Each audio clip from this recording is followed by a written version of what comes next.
இன்றைக்கி நம்ம பார்க்க போகிறது டெட் பேப்பர் 2 சயின்ஸ் மேஜரோட 9ஆம் வகுப்பு சயின்ஸ் லெசனில் இருக்க ஃபஸ்ட்டு 3 லெசனோட முக்கிய வினாக்கள் பார்க்க போகிறோம்.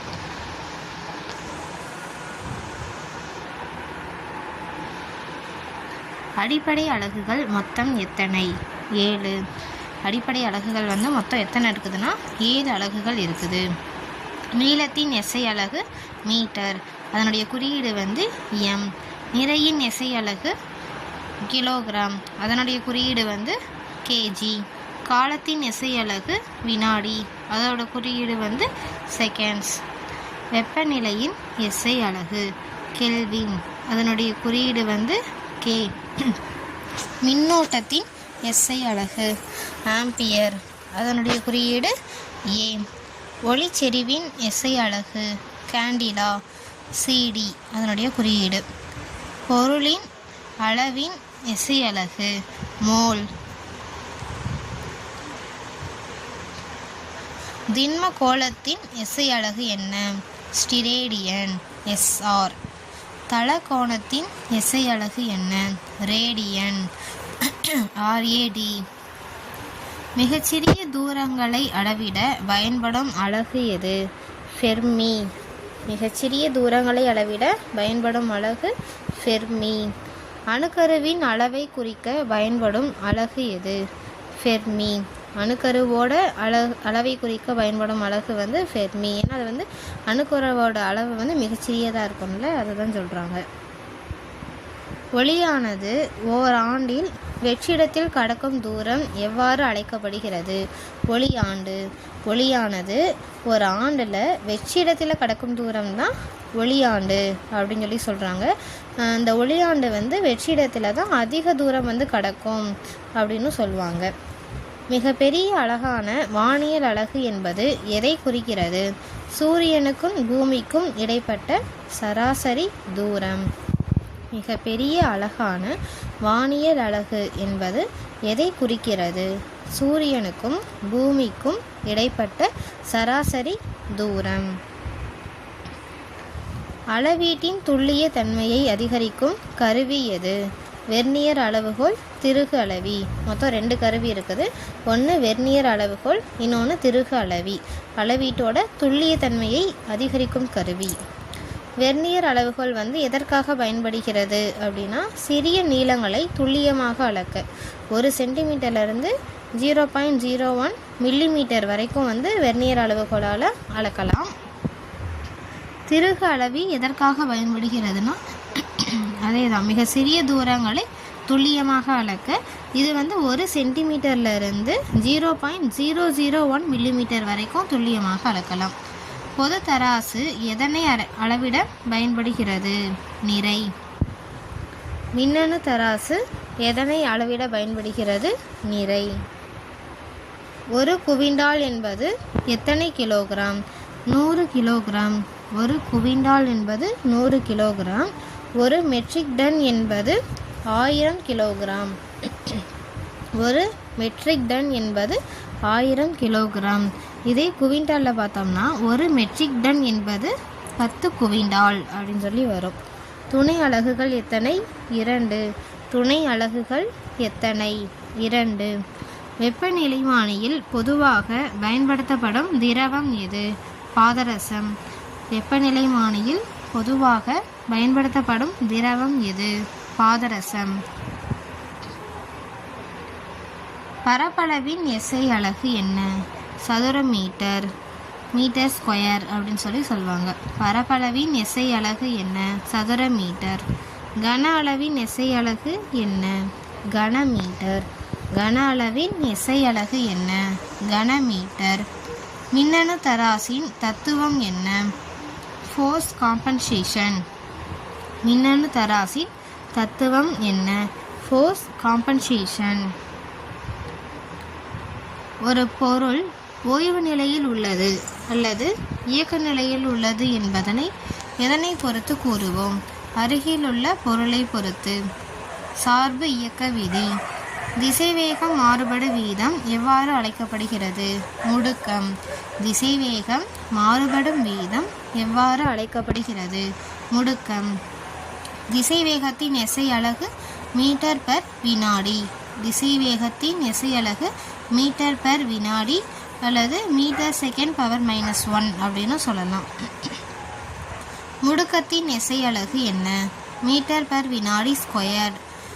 முடுக்கத்தின் எஸ்ஐ அலகு மீட்டர் பெர் வினாடி ஸ்கொயர்டு அல்லது மீட்டர் செகண்ட் பவர் -2 அப்படின்னு சொல்லலாம். திசைவேகம், இடப்பெயர்ச்சி ஆகியவற்றுக்கு திசை மற்றும் எண் மதிப்பு இரண்டும் இருப்பதால் அவை எந்த வகையான அளவுகள்? வெக்டர் அளவுகள். திசைவேகம், இடப்பெயர்ச்சி அவை எந்த வகையான அளவுகள்னா வெக்டர் அளவுகள்.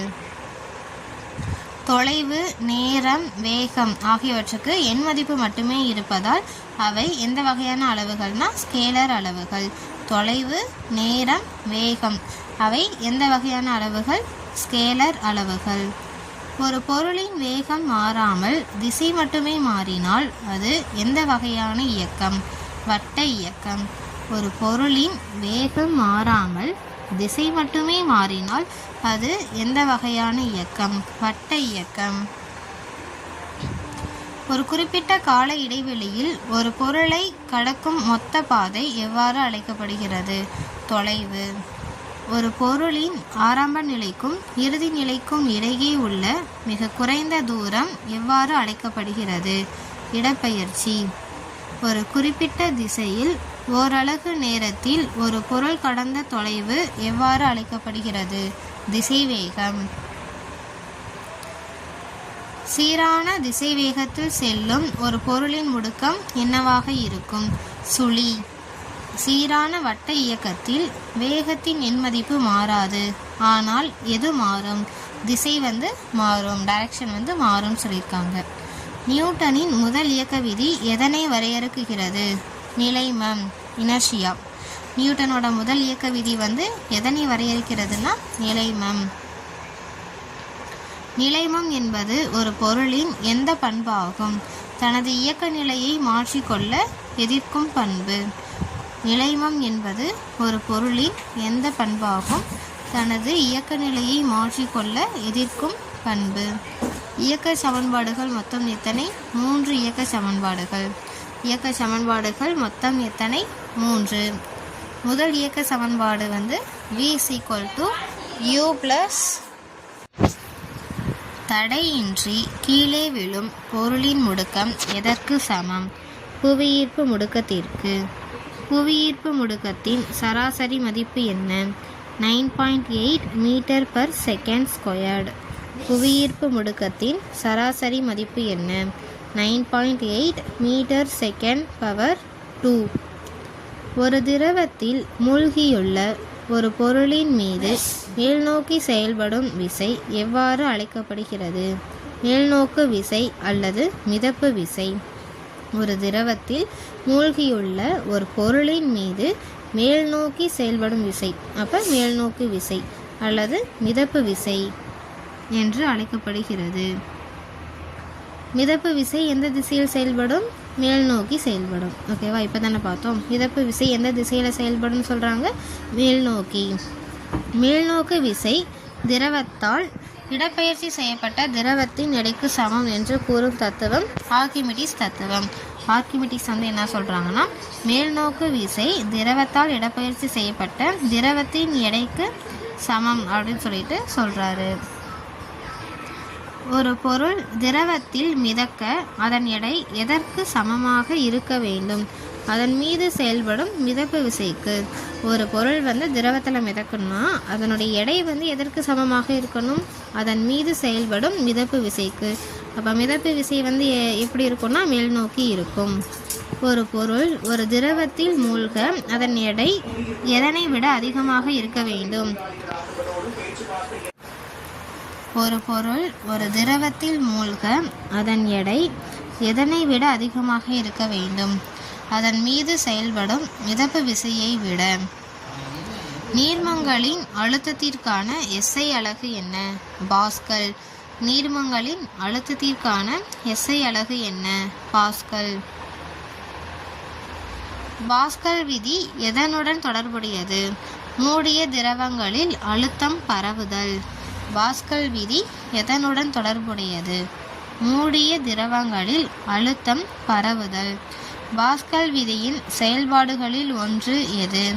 நீரியல் அழுத்தி, நீரியல் தூக்கி. Hydraulic press R hydraulic lift. Pascal விதியின் செயல்பாடுகளில் ஒன்று தான் நீரியல் அழுத்தி, நீரியல் தூக்கி. வளிமண்டல அழுத்தத்தை அளவிட பயன்படும் கருவி எது? பாரமானி. வளிமண்டல அழுத்தத்தை அளவிட பயன்படும் கருவி எது? பாரமானி, பாரோமீட்டர். ஒரு திரவத்தின் அடர்த்திக்கும் 4 டிகிரி செல்சியஸ் வெப்பநிலையில் நீரின் அடர்த்திக்கும் உள்ள விகிதம் எவ்வாறு அழைக்கப்படுகிறது? ஒப்பு அடர்த்தி. ஒப்பு அடர்த்திக்கு அலகு உள்ளதா? அலகு இல்லை. இது ஒரு விகிதம் அப்படிங்கிறதுனால ஒப்பு அடர்த்திக்கு அலகு இல்லை. நீர்மங்களின் அடர்த்தியை அளவிட பயன்படும் கருவி எது? ஹைட்ரோமீட்டர்.